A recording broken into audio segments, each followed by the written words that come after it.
વૈરાગ્યમ જ્ઞેયમ પ્રીતિ શ્રી કૃષ્ણે તરવસ્તુષુ વૈરાગ્યમ જ્ઞેયમ પ્રીતિ શ્રી કૃષ્ણે તરવસ્તુષુ વૈરાગ્યમ જ્ઞેયમ પ્રીતિ શ્રી કૃષ્ણે તરવસ્તુષુ વૈરાગ્યમ જ્ઞેયમ પ્રીતિ શ્રી કૃષ્ણ તરવસ્તુષુ જ્ઞાનમ ચ જીવમાયેશ જ્ઞાન ચ જીવમાયેશ જ્ઞાનમ ચ જીવમાયેશ જ્ઞાનમ ચ જીવમાયેશ રૂપાણામ સુષ્ટુ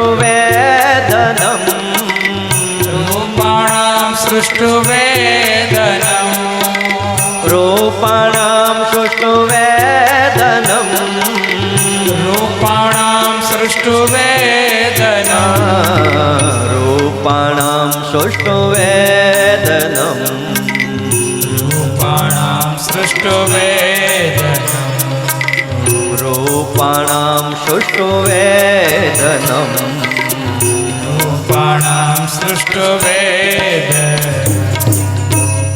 વૈરાગ્યમ જ્ઞેયમ અપ્રીતિ શ્રી કૃષ્ણે તર વસ્તુ શું અદ્ભુત વૈરાગ્યની વ્યાખ્યા સ્વામિનારાયણ ભગવાન કરે છે. અમારા આશ્રિત હોય એણે ભગવાન વિના બીજા પદાર્થમાં જે પ્રીતિ નહીં એને વૈરાગ જાણવો. જીવ માયા ઈશ્વર આ ત્રણ સ્વરૂપને જે જુદી રૂઢી રીતે જાણવું આને જ્ઞાન કહેલું છે. દુનિયાના શાસ્ત્રોની અંદર અને જગતમાં કહેવાતા વૈરાગીઓ, આપણે વૈરાગ કોને કહીએ? ફાટેલા તૂટેલા કપડાં હોય,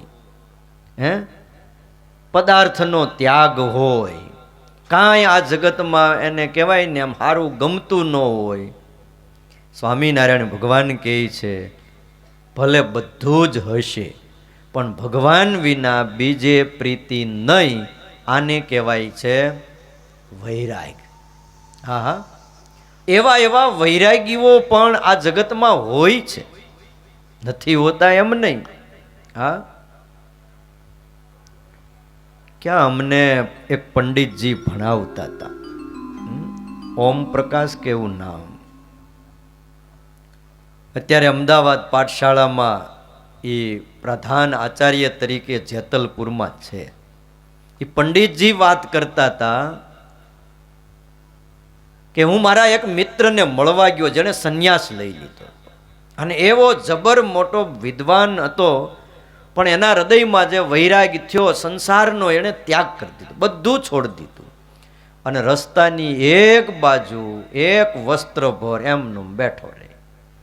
કોઈ ખાવાનું દે તોય ભલે, ન દે તોય ભલે. હા, વર્ષો પછી આ પંડિતજી કે મને થયું મારો મિત્ર જેણે વૈરાગ લાગ્યો અને બધું છોડીને જતો રહ્યો, લાવ્યું એને મળવા તો જાવ. પંડિતજી કે હું એમને મળવા માટે ગયો, થયું કે લાવ્યું થોડા કેળા ફ્રૂટ લેતો જાઉં. મેં મારી હારે 4 કેળા લીધા, હું લઈને ગયો અને એ રસ્તાને કાંઠે એમનો બેઠો હતો અને મેં જઈને કેળા એની પાસે મૂક્યા. ત્યારે વૈરાગીએ કીધું કે મારે 2 જ કેળાની જરૂર છે. કેટલા? 2 કેળાની. આ 2 તમે પાછા લઈ લો, આટલાથી મારા ઉદરની પૂર્તિ થઈ જાય. ત્યારે પંડિતજી કે મેં એમ કીધું કે આ 2 કેળા રહેવા દ્યો, કાલ કદાચ ન મળે તો કામ લાગે. ત્યારે એણે જવાબ દીધો કે હું કાલની ચિંતા કરતો નથી, આજ જેણે 2 કેળા આપ્યા ને એ કાલ કોકને વળી 2 કેળા દેવા માટે મોકલશે. શું વૈરાગ હશે, તમે વિચાર કરો. આવા જગતમાં વૈરાગીઓ ઘણા હોય છે, પણ વૈરાગીની વ્યાખ્યા સ્વામિનારાયણ ભગવાન અદ્ભુત કરે. શતાનંદ સ્વામી એ ભાષ્યમાં સમજાવતા લખે છે, એક ભગવાનમાં દ્રઢ સ્નેહ, એના કારણે તૃણથી આરંભીને ઠેઠ મૂળ પુરુષ પર્યંત સ્થાવર જંગમમાં દરેક પદાર્થમાં જે બધાયને કાળનો કોળિયો જાણતા હોય અને કાળે કરીને પદાર્થો એક દિવસ નાશ પામી જાય છે, આવી નાશવંત બુદ્ધિથી પદાર્થોને ભોગવવામાં જે ઉદાસીનપણું, આને વૈરાગ કહેવાય છે. ઝીણા એવા જૂથી લઈને ઠેઠ પ્રકૃતિ પુરુષ સુધી બધે કાળ આંબી જાય છે અને એક દિવસ બધાયનો નાશ થાય છે. અને આવી બુદ્ધિ સતત રહે અને બધાય પદાર્થોમાં જે ઉદાસ રહેતો હોય, આને વૈરાગ કહેવાય છે. અને આ બ્રહ્માંડનો જે પ્રલય થાય એમાં 4 પ્રકારના પ્રલય કીધા છે: નિત્ય પ્રલય, નૈમિતિક પ્રલય, પ્રાકૃત પ્રલય અને અંતે આત્યંતિક પ્રલય. ભગવાનની કાળ શક્તિથી આ 4 પ્રકારના પ્રલય થાય છે ત્યારે સંપૂર્ણ જગતનો નાશ થઈ જાય છે. અને આ જગત એ અસત્ય જાણી એમાં જે અરુચિ, આને વૈરાગ કહેવાય છે. એક દિવસ આ જે નજરે દેખાય છે એ માયલું કાંઈ રહેવાનું નથી. ઠેઠ ધ્રુવના તારા સુધી એટલો બધો વરસાદ વરસે, પ્રલય થવાનો હોય ત્યારે પાણી ભરી દે. અને એમ કહેવાય છે કે 12 સૂર્ય છે. આપણને એક જ દેખાય છે ને, પણ એ મહિને મહિને વારા બદલી જતા હોય, ખબર ન પડે. 12 સૂર્ય છે. 12 સૂર્ય પહેલા તો 100 વર્ષ સુધી તપે અને 100 વર્ષ સુધી એક પણ પાણીનું બૂંદ ધરતી ઉપર પડે નહીં. એ 12 સૂર્ય તપે અને પૃથ્વીને અડાયા છાણા જેવી કરી નાખે અને પછી 100 વર્ષ સુધી, શાસ્ત્રમાં લખ્યું ખોટું નથી, હાંબેલાની ધારે વરસાદ વરસે, બંધ જ ન થાય. 100 વર્ષ લગાતાર વરસાદ વરસે. તે પાણી ભરાતા ભરાતા ભરાતા ક્યાં સુધી? ધ્રુવના તારા સુધી. મન કયો એમાં આપણી સોસાયટી જડે?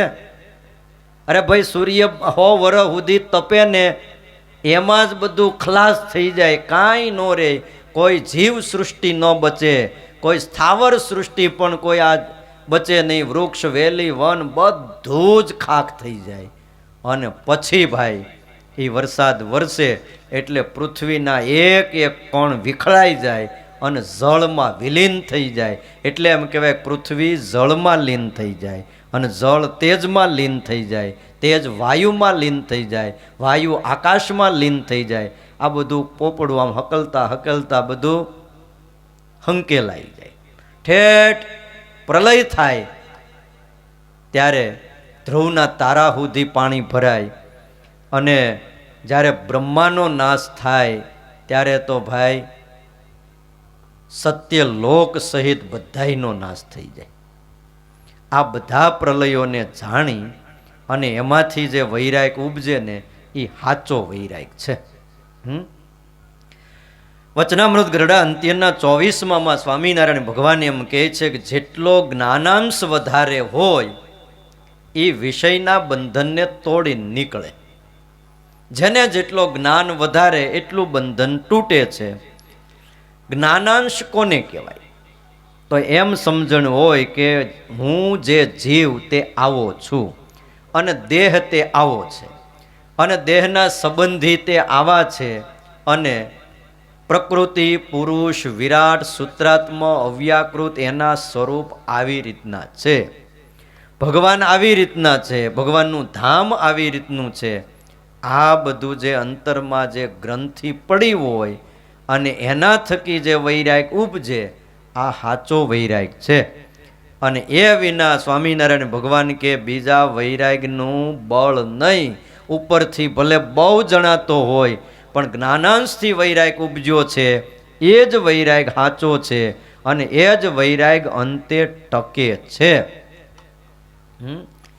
બાકી અહમ મમતાએ યુક્ત જેની સમજણ છે એને તો પ્રાકૃત મતિ વાળો અણસમજુ જાણવો. આ હું, આ મારું, આવી બધી જે સમજણ છે એ તો પ્રાકૃત મતિવાળાની સમજણ છે. એટલે ઉજ્જૈનના મહારાજા ભર્તૃહરિ ભાઈ જેની કથા લખાણી એક કડવો અનુભવ થયો અને એમ કહેવાય છે કે એણે રાજપાટ બધાનો ત્યાગ કર્યો. પિંગળા જેવી રાણી હતી એનો પણ એણે ત્યાગ કરી દીધો. એક જ અનુભવ. બન્યું એવું કે એને સૌથી વધારે પ્રીતિ એની રાણીમાં હતી, પિંગલા નામની. પણ જેટલી અપાર પ્રીતિ હતી એટલો જ પિંગલાએ ભર્તૃહરિને દગો દીધો. પિંગલાને રાજામાં જરાય હેત નહીં, રાજાને રાણીમાં હેત, પણ રાણીને રાજામાં હેત નહીં. એને એના અશ્વપાલ, પેલો ઘોડા હાચવતો હોય ને ઘોડશાળમાં, એની આરે એને લગાવ. એટલે વારે વારે એ અશ્વપાળને મળવા માટે બોલાવે. અશ્વપાળને થઈ ગયું કે આ રાણી છે અને હું એક સામાન્ય માણસ છું, અમારા બેયનો કોઈ દી સંબંધ બને નહીં, જો રાજાને ખબર પડે તો મારા કટકા કરી નાખે. એટલે અશ્વપાળને રાણીમાં લગારે હેત નહીં. અને એ અશ્વપાળને એક ઉજ્જૈનની વારાંગના હતી એની હારે એને હેત. હવે વારાંગનાને પાછું અશ્વપાળમાં હેત નહીં, એને રાજા પ્રત્યે ભાવ કે અમારો રાજા બહુ સારો છે. હવે બન્યું એવું, એકવાર એક સાધુ મહાત્મા ઉજ્જૈનમાં આવ્યા અને પ્રસન્ન થઈ ગયા ભર્તૃહરિ ઉપર અને એને એક અમૃત ફળ આપ્યું.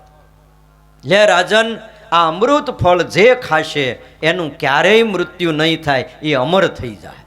એટલે રાજાએ અમૃત ફળ લીધું. એ અમૃત ફળ લાવી અને રાજાએ વિચાર કર્યો કે હું આ ફળ ખાઉં અને હું અમર થઈ જાઉં, પણ મારી રાણી મરી જાય તો પછી એકલા કરવું હું? એના કરતાં આ ફળ હું મારી રાણીને આપી દઉં. એટલે અમૃત ફળ એણે રાણીને આપ્યું કે લે, આ સાધુ મહાત્માએ આપેલું અમૃત ફળ છે, તું આને ખાઈશ એટલે તું અમર થઈ જઈશ. રાણીએ ફળ લીધું. એને વિચાર આવ્યો કે હું અમર થઈ જાઉં અને ઓલો અશ્વપાળ ગુજરી જાય તો. એટલે એણે એ ફળ લઈને અશ્વપાળને દીધું. લે, તું ખાઈ જાય છે, આ અમર ફળ છે, તારું મૃત્યુ નહીં થાય. અશ્વપાળે ફળ હાથમાં લીધું. એને વિચાર આવ્યો કે હું અમર થઈ જાઉં અને ઓલી વારાંગના મરી જાય તો. એટલે એણે ફળ લઈને દીધું વારાંગનાને. લે, આ ફળ તું ખાઈ જા, તું અમર થઈ જઈશ. વારાંગનાના હાથમાં ફળ આવ્યું. એને વિચાર આવ્યો આખી જિંદગી પાપ કરી કરી અને પાપના પોટલા બાંધું છું, એના કરતાં અમારા નગરનો રાજા બહુ દાનેશ્વરી છે, બહુ ઉદાર છે અને બહુ ધાર્મિક છે. આ ફળ રાજાને આપું તો ઘણા પ્રજા કલ્યાણના કાર્યો આ ધરતી ઉપર થાય. એટલે વારાંગનાએ આવીને ફળ દીધું રાજાના હાથમાં. જો મહારાજ, આ ફળ, આ અમર ફળ છે, તમે ખાશો એટલે અમર થઈ જાઓ. એટલે રાજાને થયું કે બે અમર ફળ થઈ ગયા. એક તો મેં રાણીને આપ્યું અને આ એક બીજું મારી પાસે આવ્યું એ. એટલે હવે બે જણા હારે ખાશું. પણ ભાઈ તપાસ કરાવી તો ખબર પડી કે આ તો મારું જ દીધેલું ફળ, સાધુએ આપેલું, આમ ફરતું ફરતું ફરતું અહીંયા આવ્યું છે. અને પછી જે ભર્તૃહરિને વૈરાગ થયો અને એણે શ્લોક લખ્યો, યામ ચિંતયામિ સતતમ મયી સા વિરક્તા સાપ્યન્યમિચ્છતિ સજનો જનોન્ય સક્ત અસ્મત્કૃતે પરિતુષ્યતિ કાચિદન્યા ધિક્તામ ચ તમ ચ મદનમ ચ ઇમામ ચ મામ ચ. હવે આમાં કાંઈ સમજાય નહીં. ધિક્તામ ચ તમ ચ મદનમ ચ ઇમામ ચ મામ ચ. યામ ચિંતયામિ સતતમ મયી સા વિરક્તા. યામ એટલે હું જેની રાત દિવસ જેનું ચિંતવન કરું છું, હું મારી પિંગલા રાણીને રાત દી સંભાળું છું, યામ ચિંતયામી સા મયી વિરક્તા, એને મારામાં જરાય હેત નથી કે હે યામ ચિંતયામી સતતમ મયી સા વિરક્તા સાપ્યન્ય ઈચ્છતી, ઈ પાછી બીજાને ઈચ્છે છે અને ઈ જેને ઈચ્છે છે ઈ પાછો ત્રીજામાં આસક્ત છે. અને અસ્મત કૃતે પરિતુષ્યતિ કાચી દન્યા, કોક મારા ઉપર વારી ફેરી જાય છે અને આ બધું કરાવનારો ઓઈલો કામદેવ છે. એટલે કીધું ધિકતામ ચ, એ મારી પિંગલા રાણીને ધિકાર છે. ધિકતામ ચ તમ ચ, એ અશ્વપાળને પણ ધિકાર છે. ધિકતામ ચ તમ ચ મદનમ ચ, અને કામદેવને ધિકાર છે કે અમને બધાને કુંડાળે ચડાવી દીધા. હે ધિકતામ ચ તમ ચ મદનમ ચ ઇમામ ચ મામ ચ, અને ઓલી વારાંગનાને ધિકાર છે. અને છેલ્લે ભરતૃએ કીધું મને ધિકાર છે કે આટલા વર્ષો મેં આની પાછળ બગાડ્યા. ભાઈ એ પછી જે ભગવો ભેખ લઈને ઉપડી ગયા અને એમણે જે વૈરાગ શતક લખ્યું, અને વૈરાગ શતકમાં ભાઈ એણે શ્લોક લખ્યો, ભોગા ન ભોગતા વયમેવ ભુક્તા, ભોગા ન ભુક્તા વયમેવ ભુક્તા, કાલો ન યાતો વયમે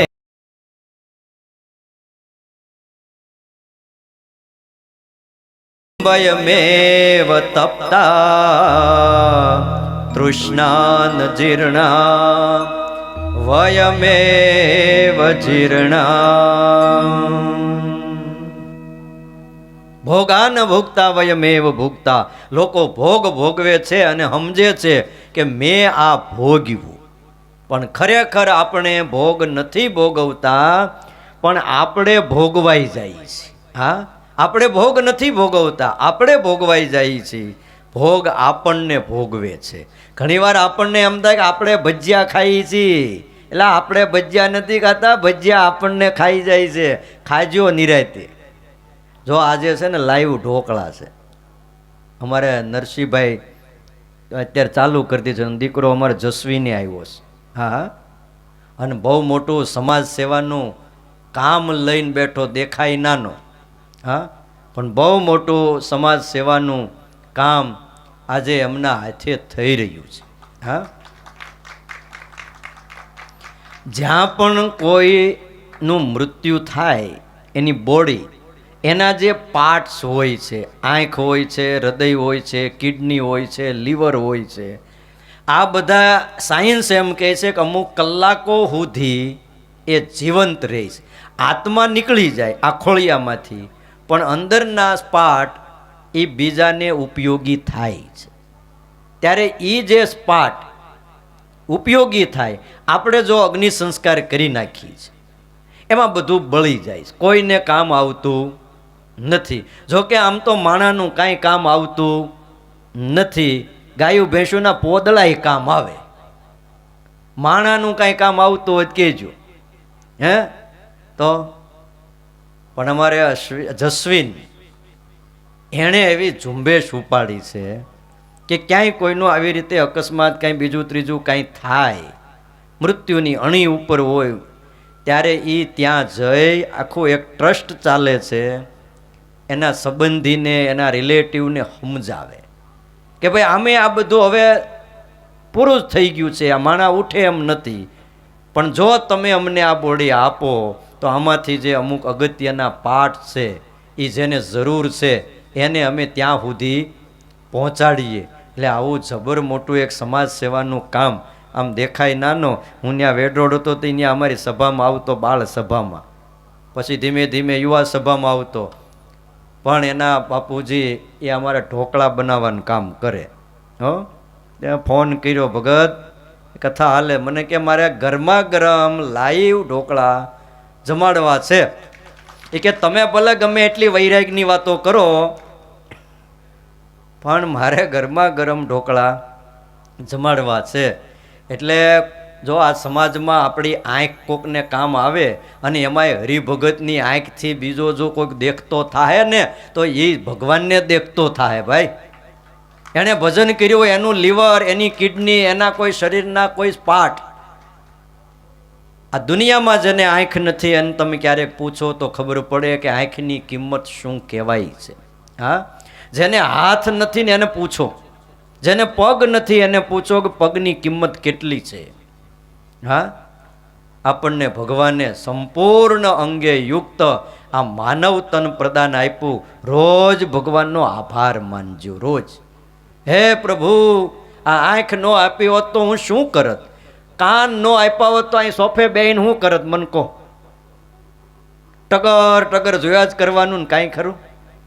હે, પગ નો આપ્યા હોત તો ચાલીને કેમ આવત, હાથ નો આપ્યા હોત તો માળા કેમ કરત? અરે બધું આપ્યું, એક મગજ નો આપ્યું હોત તો.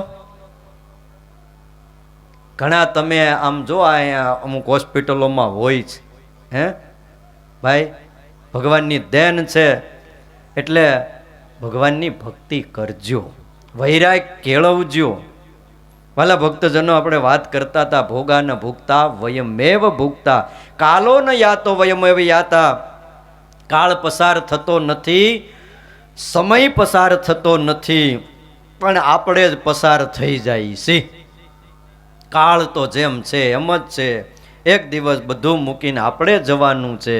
અને ત્રીજી વાત ભર્તૃહરિએ કરી, તપો ન તપતમ વયમેવ તપતા. અમને એમ હતું કે વનમાં જઈને અમે તપશ્ચર્યા કરી, એ આપણે શું તપ કરવાના, પણ આપણે જ તપાઈ જવાના સહી ત્રિવિધ તાપમાં. અને ચોથી વાત કરી, તૃષ્ણા ન જીર્ણા વયમેવ જીર્ણા. વાસના ક્યારેય જીર્ણ થતી નથી અને આપણે જીર્ણ થઈ જઈશ. જો આપણને એમ થાય કાલ મૂકી દેવું, આપણને એમ થાય 5 દી પછી હવે મૂકી દેવું છે બધું, હવે બધામાંથી નિષ્પૃહ થઈ અને ભગવાન ભજવા છે. તે વળી મહિનો જાય, વરો જાય, 2 વરો જાય, 5 જાય, 10 જાય, 15 જાય, નીતિન ભગત. પણ ભાઈ આ બધું ઘટતું નથી. એટલે કહે છે તૃષ્ણા તો જીર્ણ થઈ નહીં, પણ અમે વૃદ્ધ થઈ ગયા. હે, વાસના ક્યારેય વૃદ્ધ નથી થતી. એટલે કહે છે ભોગા ન ભૂગતા વયમેવ ભૂગતા. આપણે ભોગવાઈ જઈએ છીએ. કોઈ શરાબ પીતો હોય ને ત્યારે એને એમ થાય કે હું શરાબ પીઉં છું, આવું એને થાય. પણ હકીકતમાં વિચારો તો બાબત ઉલટી છે. ખરેખર શરાબ એને પી જાય છે. કોઈ સિગારેટ પીતો હોય તો એને એમ થાય કે હું સિગારેટ પીઉં છું, પણ હકીકતમાં સિગારેટ એને ચૂસી જાય. આમાંથી લગભગ કોઈ ન પીતા હોય, અને પીતા હોય જોઈજો તમે, સિગારેટ એને ચૂસી જાય. પણ આવ્યા ભાઈ 20 શતાબ્દી વર્ષ શિક્ષાપત્રીનું ચાલે છે. ખૂણે ખાસ કે ક્યાંક જો ખાટલા હેઠે સોફા હેઠે અંધારું હોય તો હવે કાઢી નાખજો. હા, થોડું ઘણું હોય તો પાન માવો કંઈક હવે જવા દેજો. હવે બહુ બોત ગઈને થોડી રહી ભાઈ.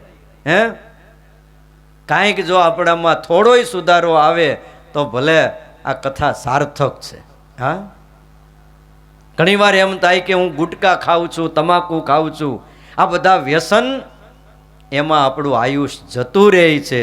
અરે સ્વાસ્થ્ય ખાઈ જાય છે આ બધું. અરે માનસિક સ્વાસ્થ્ય ખોવાઈ જાય છે, ચૂસી જાય છે. ઘણા કે હું બીડી ચૂસું, બીડી તું હું ચૂસતો તો બીડી તને ચૂહી જાય એક દી. હા, પાછા ઘણા કે બીડી તો સ્વર્ગની સીડી. બોલો, બીડી પીવે અને આમ તરત સ્વર્ગ મળે? તો ડાયા માણસોએ વિચારવું. જુગાર રમતા હોય ત્યારે એમ થાય કે હું જુગાર રમું છું, પણ ભાઈ શું જુગાર રમવાના, જુગાર તમને રમાડી જાય છે. રમવા વાળાને એમ લાગે કે અમે રમીએ છીએ, પણ જુગાર તમારી સાથે રાજ રમત રમી જાય છે. અરે મહારાજા યુધિષ્ઠિર રમતા હતા ને, એને એમ હતું કે હું જુગાર રમું છું, પણ જુગાર એની સાથે એવો રમ્યો અને એવો જુલમ કર્યો. એ મહાભારતને પૂછી જુઓ, યુધિષ્ઠિરને પૂછો, રમાતા 5 મિનિટ કાં તો અડધો કલાક સમજો, પણ પાંડવોને 13 વર્ષ સુધી વનમાં રમતા કરી દીધા કે નહીં? રમાતા કેટલું બોલો? બહુ થોડું ખાલી પાસા નાખ્યા હતા, પણ 13 વર્ષ સુધી ઉઘાડે પગે વનમાં ભટકતા રમતા જુગારે કરી દીધા હતા. અને ભાઈ જુગાર એવી રમત રમી જાય છે કે આજે કરોડપતિ હોય ને બીજે દી રોડપતિ થઈ જાય છે. હે, અરે પહેરેલા લુગડા પણ મા બાપ વેચાઈ જાય છે, પહેરેલા લુગડા. આજ તો આ યુગ એટલો બધો આગળ આવ્યો છે, આપણને તો અમુક જ્ઞાન ન હોય. અરે લોકો ચાર્ટર પ્લેન લઈને જુગાર રમવા જાય છે, બોલો. હા હા, એના સ્પેશિયલ આમ ચાઇના બાજુ આમ બાજુ છે, સ્પેશિયલ એના સ્થાન છે. અમેરિકાથી, ઓસ્ટ્રેલિયાથી, આફ્રિકાથી મોટા મોટા જે અબજોપતિ કહેવાય એ બધા ત્યાં રમવા આવે છે, બોલો. અને એવી સટ્ટાબાજી હોય છે, લાખો રૂપિયા નહીં, કરોડો ને અબજોના જ આમ ખેલ રમાતા હોય છે. ત્યાંથી ચાર્ટર પ્લેન લઈને ગયા હોય, વળતા આવે તે હાલ્યા આવે. શું થયું? બધું હારી ગયા. લ્યો કરો વાત.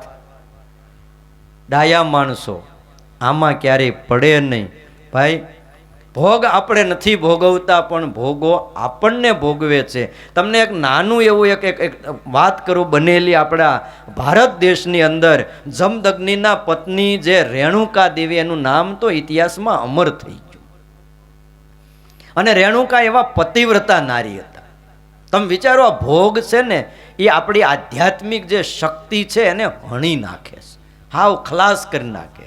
પછી આપણે કહીએ કે આ કલ્યાણના માર્ગે કેમ નથી હાલતો, પણ મા બાપ કેમ હાલે? એની આંતરિક શક્તિ હણાઈ જાય છે.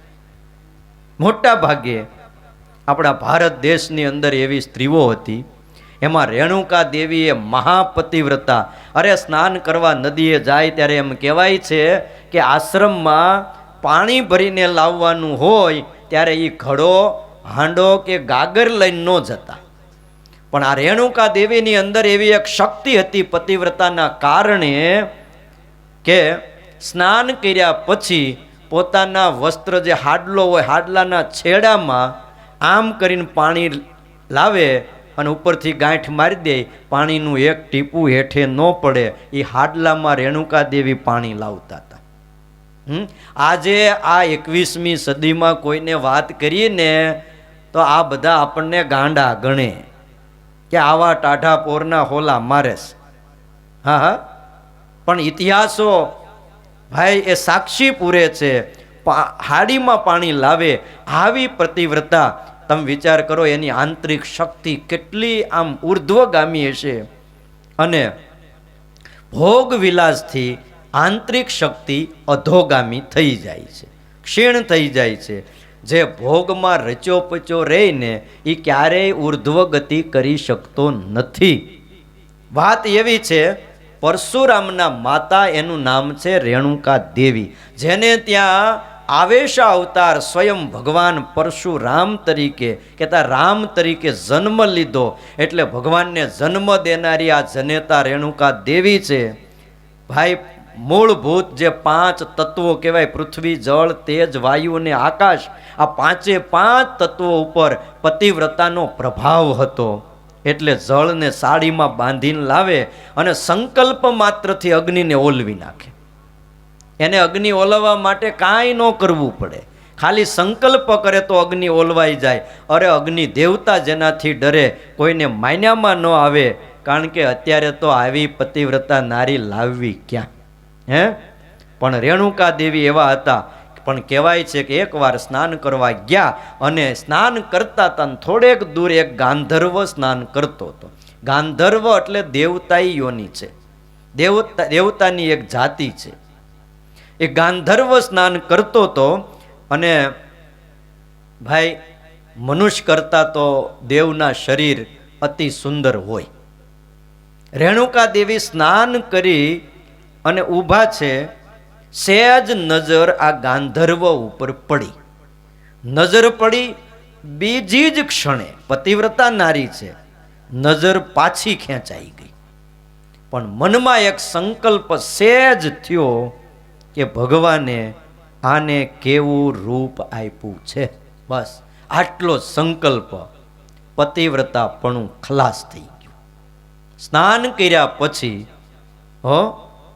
આમ સાડીના પાલવમાં પાણી ભરવા જાય, પણ પાણી નીકળી ગયું, સ્રવી ગયું. એને ખબર પડી ગઈ કે મારું પતન થયું. રેણુકા દેવી ખૂબ રડ્યા, ખૂબ રડ્યા. હાય હાય, મારો પતિવ્રતા ધર્મ નષ્ટ થઈ ગયો, આંતરિક શક્તિનું પતન થયું. તમે વિચાર કરો, વિચાર માત્રથી પતન થયું. પૃથ્વી જળ તેજ વાયુ અને આકાશ ઉપર જેનો કાબુ હતો એ કાબુ જતો રહ્યો. 1 સેકન્ડમાં બધું પૂરું થઈ ગયું.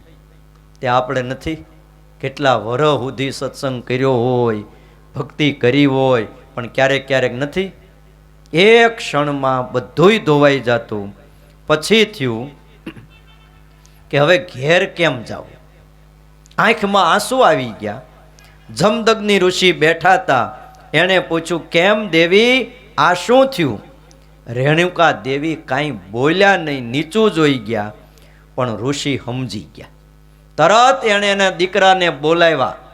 પરશુરામને કીધું, તારી માનું માથું કાપી નાખ. આ સતયુગ હતો. સહેજ ફેર પડે તો આવો મોટો દંડ દેવાતો.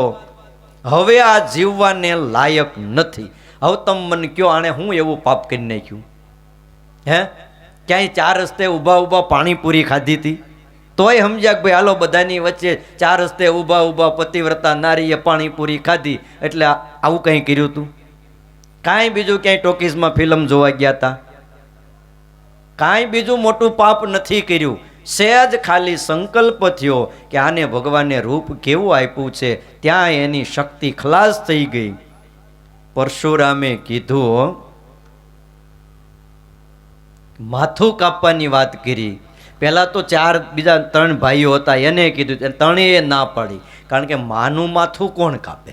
હે, પણ પરશુરામને ખબર પડી ગઈ કે જો નહીં કાપું તો બાપ શાપ દઈ દે. અને પોતે ઈશ્વરી અવતાર છે. એણે હાથમાં પરસુ લઈ અને પહેલું માથું એની માનું કાપી નાખ્યું. એક જ ઘા માર્યો, ધડ ને માથું જુદા કરી દીધા. દુઃખ તો થાય. પછી જમદગ્નિ ઋષિ રાજી થઈ ગયા. માગ દીકરા માગ, આજ તું જે માગી આપું. આવું કામ કોઈ દીકરો ન કરી શકે. તો કે મારી માનું માથું હતું એમનું પાછું ધડ ઉપર હાજુ કરી દો કે. અને પાછું જમદગ્નિ ઋષિએ એ મસ્તક જેમ હતું એમ પ્રસ્થાપિત કરી દીધું.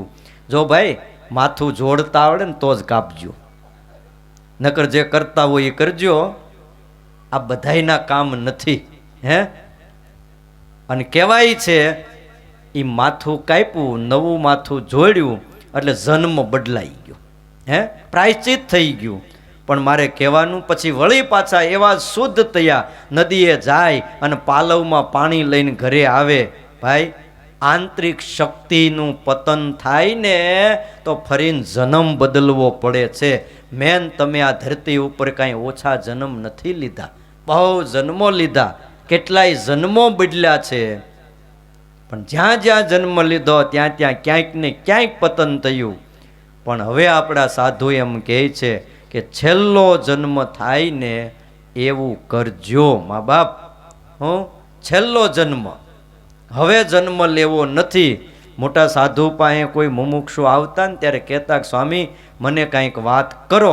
ત્યારે મોટા સાધુ એક વાત કરતા કે બીજી માં ન કરવી પડે એવું કરજે, જા, આમાં બધું આવી ગયું. બીજો જન્મ ન લેવો પડે. ભાલા ભક્તજનો, જેના અંતરમાં વૈરાગ છે એને ભગવાન સિવાય બીજામાં પ્રીતિ થતી નથી. આને વૈરાગ કહેવાય છે.